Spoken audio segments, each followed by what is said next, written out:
ఇది రాష్ట్ర ప్రభుత్వం అసెంబ్లీలో తర్వాత మండలిలో చెప్పినటువంటి లెక్క ఏదైతే ఉందో ఇది దొంగ లెక్క. బీసీ ప్రజలరా అర్థమైపోయింది, వీళ్ళు మనకు న్యాయం చేయడానికి కానీ లేకపోతే మనకు రిజర్వేషన్లు ఇవ్వడానికి కానీ మన లెక్కలు తీయడానికి వీళ్ళకి ఇష్టం లేదు. ఇవన్నీ దొంగ లెక్కలు. ఈ లెక్కలకు సంబంధించి నేను నిరసన వ్యక్తం చేస్తా ఉన్నా. ఈ రాష్ట్ర ప్రభుత్వం తప్పుదోవ పట్టించింది బీసీ ప్రజానికానికి.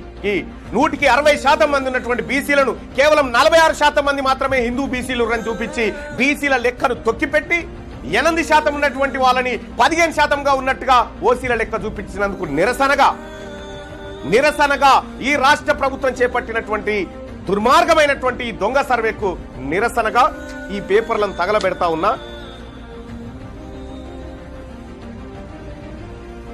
ఇవి బీసీ ప్రజలను మోసం చేసినటువంటి నివేదిక ఏదైతే ఉందో ఈ చట్టసభలో ప్రవేశపెట్టినటువంటి నివేదిక, దీన్ని తగలబెడతా ఉన్నాం ఇవాళ.